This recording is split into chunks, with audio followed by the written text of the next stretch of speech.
Bonjour tout le monde, j'espère que vous allez bien. On se retrouve aujourd'hui avec un nouveau projet que je vais vous proposer. C'est une création qui sort un peu du cadre J'ai pas ce qu'il faut que je vous ai quand même beaucoup proposé les derniers temps, même si je n'étiquetais pas mes vidéos en J'ai pas ce qu'il faut. Ça allait très souvent pour la plupart des gens, même les gens qui étaient peu équipés. Là, on va avoir besoin d'un peu de matériel. Ça ne correspondra pas à ces critères-là, j'ai pas ce qu'il faut, mais comme j'ai envie de dire, il en faut un peu pour tout le monde. Et ça peut être du coup l'occasion de vous équiper et d'ajouter quelques outils supplémentaires à votre boîte à outils. Sinon, j'en suis fort désolée, j'espère que ça ne vous ennuiera pas trop. J'ai pas grand-chose de plus à vous dire, je trouve que c'est une création qui est magnifique. Au-delà que ce soit moi qui l'ai fait, hein, je ne suis pas en train de me jeter des fleurs.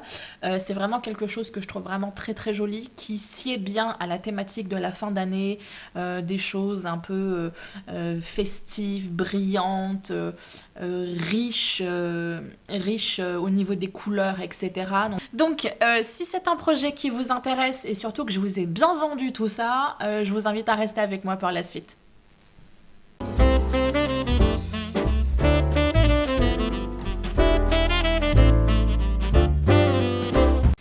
Alors, pour pouvoir faire ce petit projet, vous allez avoir besoin comme base soit de plaques d'aluminium malléables que vous pouvez acheter dans le commerce, en magasin Créa ou sur les sites de magasins Créa. Vous allez trouver très facilement des feuilles d'aluminium teintées en argent, en doré, en cuivré, en bronze, ce que vous voulez. Si vous n'avez pas ça et que vous n'avez pas forcément envie d'investir, le bon vieux papier d'aluminium fonctionne très bien. Par contre, il faut que vous ayez quand même une épaisseur, j'allais dire de travail, qui soit quand même assez conséquente. Donc, vous ne prenez pas juste la largeur de votre élément final, vous allez prendre une grande longueur de papier d'aluminium que vous allez plier vraiment l'une sur l'autre pour obtenir quelque chose qui soit, j'allais dire, à peu près 6 ou 8 épaisseurs de papier d'aluminium les unes sur les autres. Pourquoi est-ce que c'est important? Parce que du coup, lorsque vous allez embosser, votre matériau sera beaucoup plus résistant et vous risquez moins déjà d'avoir votre projet, votre motif qui s'aplatit parce que vous allez le manipuler, etc. Et que du coup, si vous n'avez qu'une épaisseur, l'embossage sera un peu plus fragile que si vous en avez plusieurs. Et surtout, ça vous évite de déchirer votre décoration. J'ai un exemple, je ne sais pas si je vais l'avoir sous la main. Oui, je l'ai. Les premiers essais que j'avais fait, j'avais juste fait 2 épaisseurs de papier et au final, mon embossage était tellement fort en fait que j'ai découpé ma plaque d'aluminium au lieu de l'embosser. Donc, essayez d'avoir une épaisseur qui soit quand même assez conséquente pour éviter d'avoir ce type de problème-là. Il faut que vous ayez quelque chose qui soit équivalent, allez, on va dire, à du cardstock à peu près au niveau épaisseur. Vous allez de toute façon le voir, faites des essais. Le papier d'aluminium, c'est pas ça qui coûte le plus cher, c'est pas forcément écologique ce que je vous dis, mais bon, voilà, vous faites des essais et vous voyez. Comme je vous ai dit, moi en général, je prends quelque chose qui est aux alentours de 40-50 cm et ensuite je plie et je replie pour avoir un élément qui soit à peu près plus ou moins grand pour pouvoir rentrer dans une j'ai le terme en anglais, mais je ne l'ai pas en français. Un embossing folder, comment on dit en français? Dites-moi. Une chemise d'embossage. Une chemise de gaufrage, voilà, j'ai trouvé. Que vous ayez voilà, un élément qui soit à peu près de la dimension de votre plaque de gaufrage. Ensuite, je vous l'ai dit, j'ai moi utilisé des plaques de gaufrage, chemise d'embossage, bref, ça, parce que j'ai la chance d'avoir une Big Shot et que du coup, je suis un minimum équipée en éléments pour pouvoir m'amuser.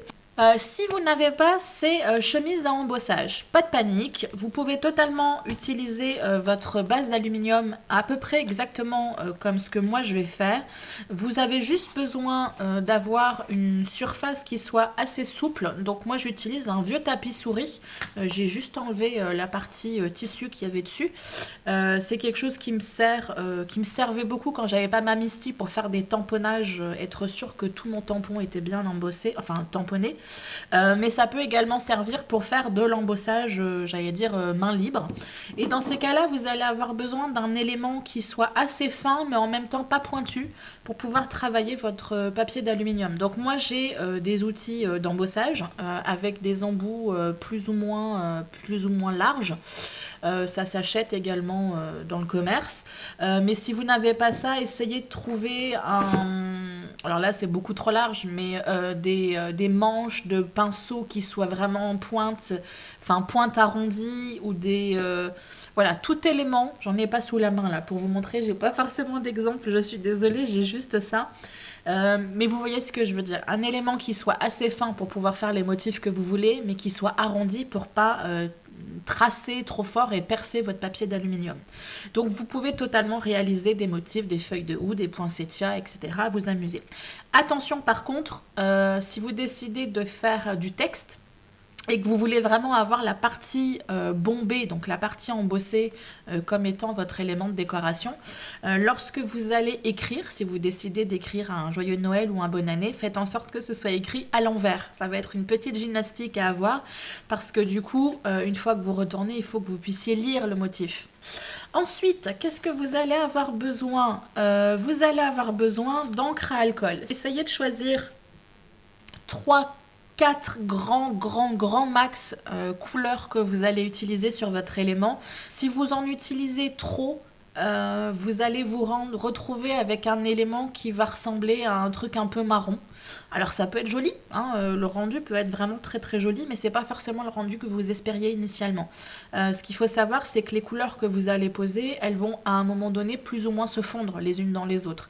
Donc si vous mettez du vert et du rouge ou du violet, etc., au bout d'un moment, vous allez vraiment vous retrouver avec quelque chose de vraiment un peu marron. Et enfin, vous allez avoir besoin d'un petit outil pour vous aider à tamponner l'encre à alcool sur votre plaque d'aluminium. Vous pouvez faire goutte à goutte directement dessus. Moi, je trouve que c'est un peu gaspillé l'encre. Le rendu peut être aussi joli en utilisant une sorte de tampon. Donc moi, lorsque j'utilise mes encres à alcool, j'utilise des petits pompons que j'achète, des petits pompons synthétiques.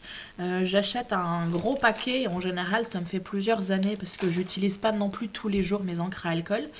Mais vous voyez, c'est des choses qu'on trouve au magasin, en magasin Créa également, donc n'hésitez pas à aller faire un tour.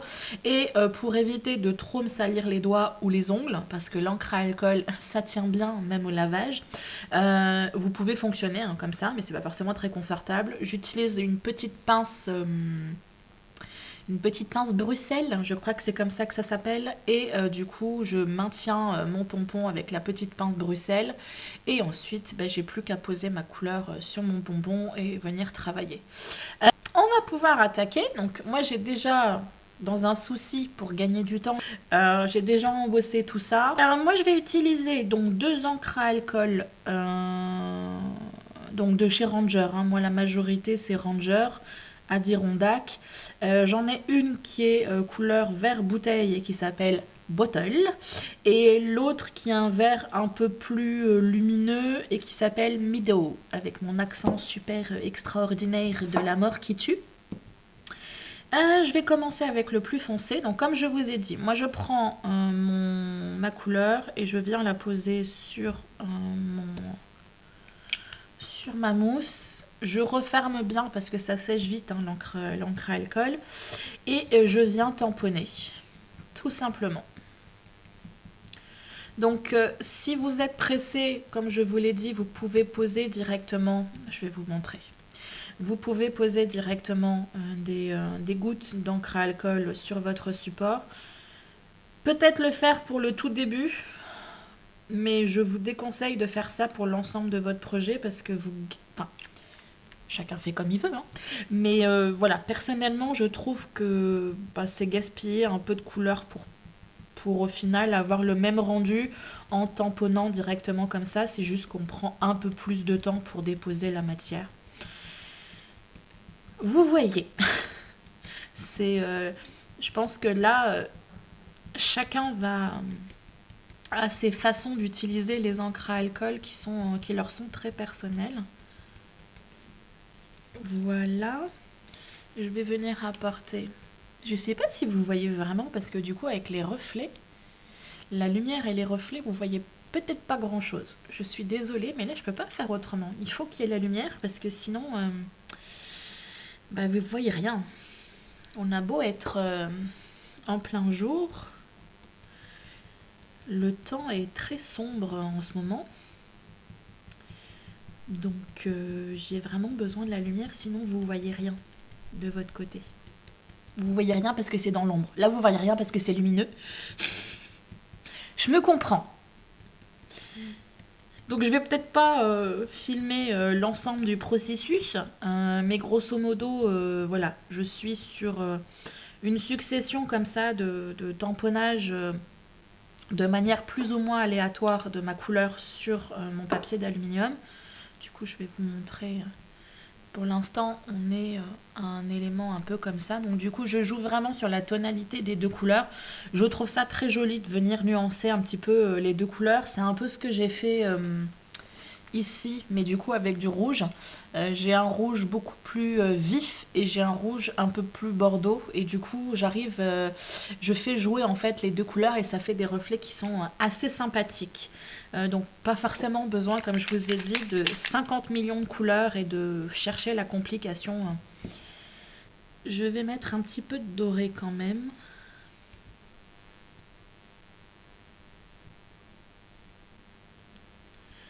Vous voyez, la couleur se fond un peu moins.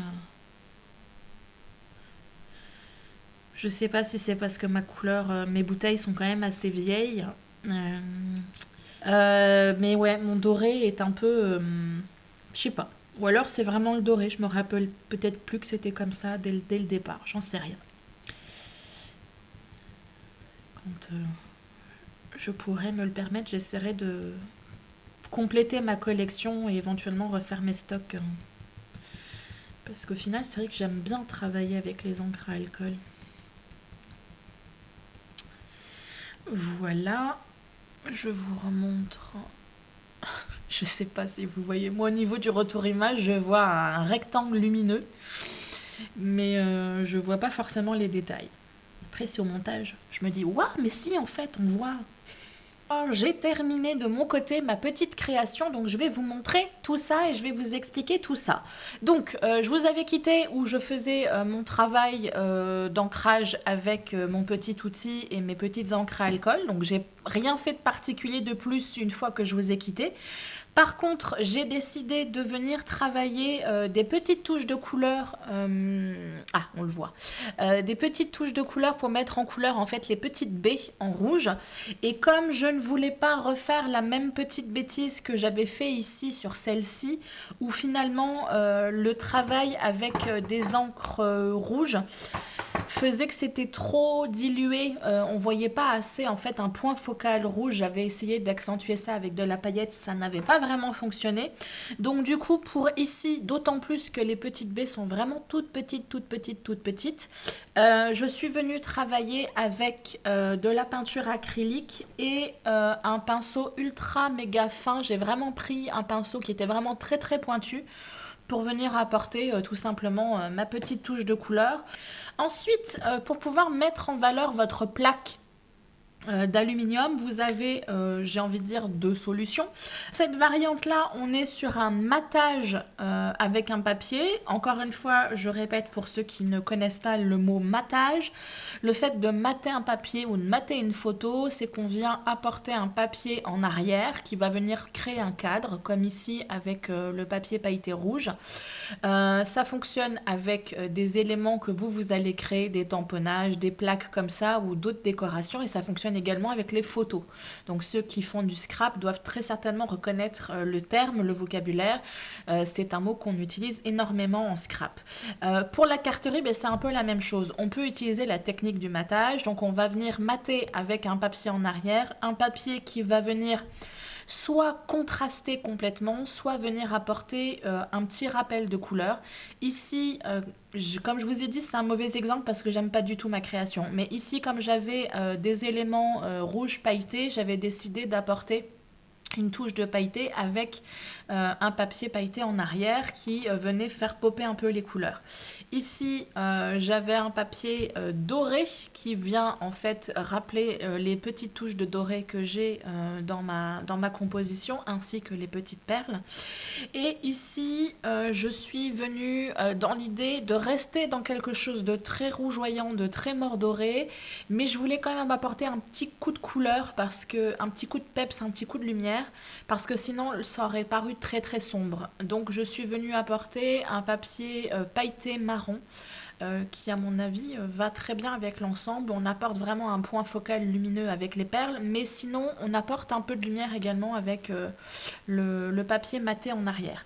Et on peut faire l'inverse, c'est ce que j'ai fait ici, c'est-à-dire qu'au lieu de mettre un papier en arrière de notre plaque d'aluminium, on va venir apporter quelque chose sur le devant. Et du coup, on a quelque chose qui est peut-être un peu mieux fini, parce qu'on a quelque chose ici qui est net, qui est propre. Donc en fait, j'ai moi découpé avec des dies, mais vous, si vous n'avez pas de dies, vous faites un cadre dans la couleur de votre choix et vous venez le coller par-dessus. L'avantage, comme je vous ai dit, c'est que vous êtes sûr d'avoir un bord net, qui n'est peut-être pas forcément le cas ici, où on voit effectivement le papier qui est un peu plus froissé sur les bords, etc.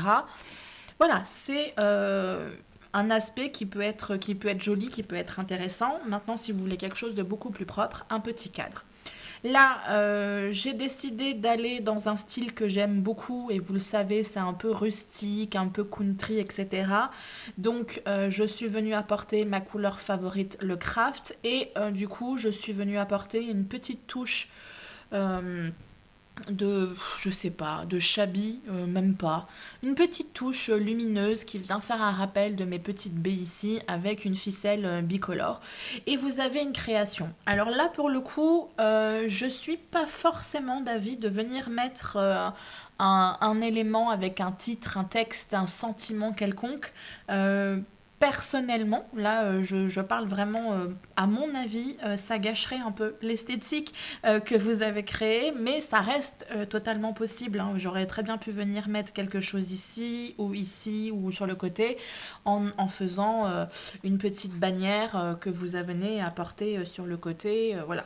La couleur n'est pas forcément des plus adéquates, mais voilà, vous avez compris le principe. À mon sens, quand vous faites des créations comme ça, où vraiment le travail est chargé, le sentiment, c'est mieux de le mettre à l'intérieur de la carte. Du coup, la personne profite effectivement de la carte que vous avez fait, qui peut du coup servir de décoration pour son intérieur.